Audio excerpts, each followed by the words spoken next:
Bismillahirrahmanirrahim. Alhamdulillah, darasa imekamilika. Mwenyezi Mungu amtakabalie ndugu yetu kwa yale aliyofanya hapa, na tuliohudhuria sote, kila mmoja Mwenyezi Mungu ampatie kwa nia yake. Mimi sitaji kukaa katika chikiti kwa sababu mimi nikishika kusema huwa nasahau kama kuna na kufungua mwadhini. Na kuna mazungumzo wiki hii yamezungumzwa sana na walimu, na kila kizungumzwa mimi huona bado hajazungumzwa, na tukinyamaza itakuwa ni makosa. Na mchango mkubwa wa mambo yale kufanyika ni grupu mbili: grupu la wana wa siasa na grupu la wazazi na walezi majumbani. Mambo yanayofanyika Mombasa ni aibu. Mambo yanayofanyika Mombasa Ramadhani usiku ni aibu. Mombasa yanuka. Mombasa yatutia aibu sisi watu tunaoishi humu ndani. Leo watu walioko Malindi, walioko Lamu, walioko Semzadigo wakwambia hakuna raha ya Ramadhani kama Mombasa usiku. Wakizungumza hivi usidhani wazungumza raha ya misikitini ama raha ya tarawih na adhiya ama raha ya kuswaliwa mtume sana. Wakizungumza hivi wazungumza raha ya watu kutembea na kukutana wasichana na wavulana mabarabarani na kufanya mambo ambayo kwamba hayafai kufanywa hata Ramadhani, hata mala mtana hayafai kufanywa. Lakini yanayofanyika, nimetangulia kuambia kwamba mchango mkubwa ni watu sampuli mbili. Kwanza ni wanasiasa, viongozi wetu ambao kwamba tuishi nao. Hakuna kaunti Kenya mzima yenye bahati kubwa kama Mombasa. Ndio maeneo ambayo kwamba tabaka za chini mpaka za juu watu wote ni Waislamu. Ukianza kwa MCA wetu wote ni Waislamu, uje kwa wabunge ni Waislamu, uje kwa seneta Muislamu, women represent Muislamu, gavana Muislamu. Asilimia kubwa ya wakazi wa pale ni Waislamu. Kisha katika jamii hiyo hiyo kufanyike upuzi ambao kwamba watu wengine ambao kwamba hawana viongozi wa Kiislamu hawafanyi.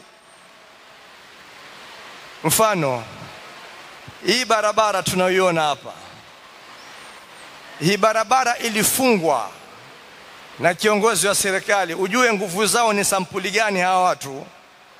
Hii barabara ilifungwa na kiongozi mmoja wa serikali, simtaji jina, kuanzia kona Kilifi mpaka karibu na feri kule.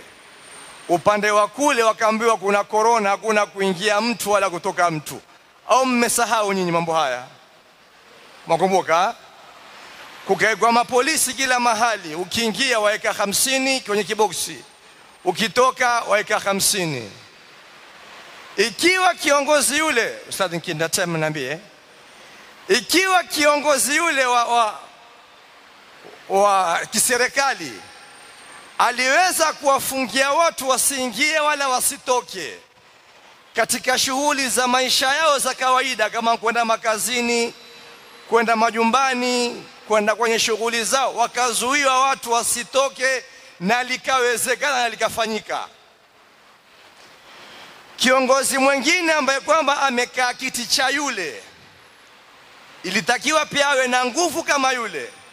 Kama anazo nguvu kama za yule, mbona hazuii upuuzi wa slash pale barabara moja tu ambayo kwamba makadara wafanyika? Mbona walizuii hili? Ama watuambie, wanaiuza dini yao kutunga dunia yao. Nikiwazuia wale wasifanye maasi yale, mimi kama kiongozi wao hawatonipigia kura.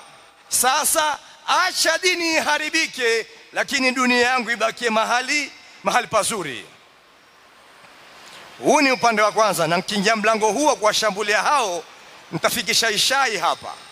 Lakini tuache kando, kuna mlango wa pili sasa wa sisi mababa, na huu ndio mlango muovu zaidi. Wenye kuuza upuzi ule wa slash pale barabarani ni watu hawafiki 50. Vile vibanda pale 1 2 3 50, hawafiki 50. Fanya kila kibanda kina watu wawili, mmoja kuita watu kama vile kondakta, mmoja kupiga blender pale kuozea watu ile slash. Hao watu ni watu wangapi? Itakuwa barabara nzima watu 100. Watu 100 hawawezi kuweka jamming, barabara kufungwa. Sasa mwana watu 100 fanya biashara, barabara yafungwa. Kuna watu 3000 wanaotembea pale, ambao 3000 ile ni baba mimi na baba wewe na babu yule na ammi yule. Tulipotoa ruhusa wale wakaenda pale.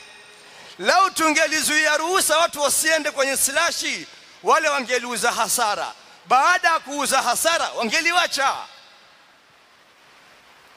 Kila mmoja katika hili ana masuhulia, atakajiulize.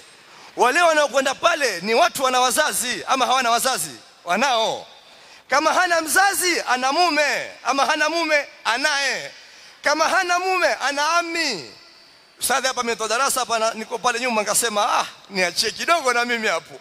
Auliza, kwani kuanzia tarehe 1 mpaka tarehe 20 watu hawezi kununua?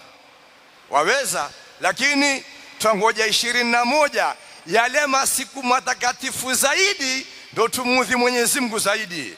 Imam Hussein bin Ali bin Abi Talib, na maliza maneno yangu ni tuombeeni dua tuondokeni.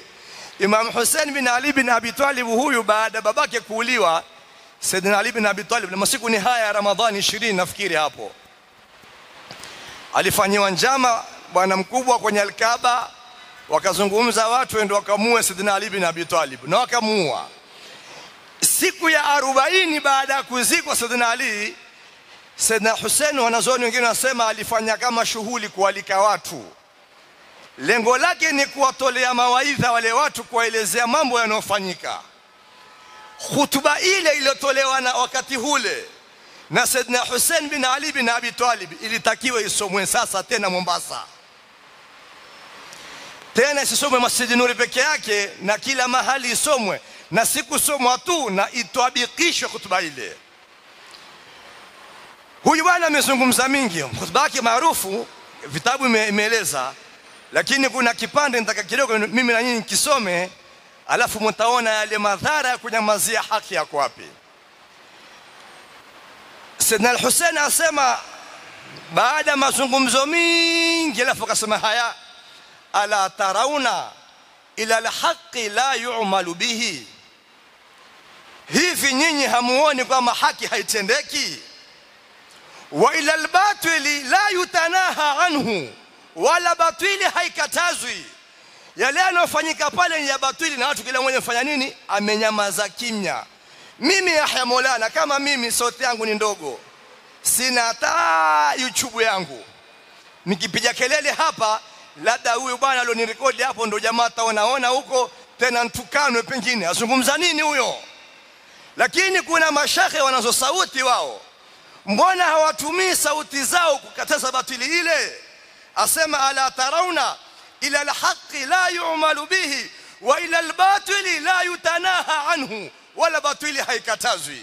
Akazungumza mwisho asema wa inni la ara al-mauta illa saada wal hayata ma'a adh-dhalimina illa barama. Hali kifikia hiyo, afadhali mtu ufe kuliko kuishi na viongozi sampuli hino na wazazi sampuli hino. Ni unyonge na utevu mkubwa sana. Wazazi, kabla ya kuwashambulia viongozi wa serikali kwa kutozuia upuuzi ule, tuanze kuzuia jamii yetu kwanza isiende pale. Hii jamii katika ambaye haina Waislamu, misikiti yalia, watakusikitisha, misikiti yatokana machozi yanalia hivi sasa. Ukija Nuri hapa ukipata watu waliojaa wingi zaidi ni safu 2. Ukienda Jundani robo safu. Ingie barabara ya slash uone safu 100 ziko pale. watangamana la ilaha illa Allah. Natoka msikitini jana nikipiga kona hivi naiona zefe ya wasichana takriban 30. Zefe ile ni zefe kwa maana wamepita hatua 10 wale kulienda zao pale wali. Naam, zefe ile si bid'a, sijui kama zefe ile ni bid'a wala si bid'a, lakini haijazungumzwa zefe ile. Zefe kigurupu kikubwa cha wasichana wamepita, wako kule barabarani. Mimi ndo nafika pale sehemu walopita wao, sehemu walopita wao dakika 5 zilizokwisha bado kunukia manukato waliojipaka wasichana wale. Waenda wapi hao? Kwenye slashi. Slashi ya nani? Ni ya watu wote wa Mombasa leo, watu wa Lamu, watu wa Malindi. Wakwambia raha ya Ramadhani 10 la mwisho ikupate Mombasa. Kuna nini kule? Kuna dua nyingi, kuna swala nyingi. Hapana, pana slashi kule bana, utatembea. Kwani slashi malamtana hailiki? Wa inni la ara al-mauta illa saada wal hayata ma'a adh-dhalimina illa barama. Wazazi, tusilaumuni sana yale yanofanyika pale, tujilaumuni sisi kwanza tulotoa ruhusa. Tena kibaya zaidi, wewe ukalala ukaja ukabishiwa saa 8 na mkeo. Haya bana, baba Kialiani nifungulie. Watoka wapi wewe? Kwenye slash. Unampa ruhusa wewe, na vile huna akili na huna haya, wafungua milango watu wengi ndani hao na mifuko yao na vikombe vao vya rangi nyingi. Kuna nini shida hino?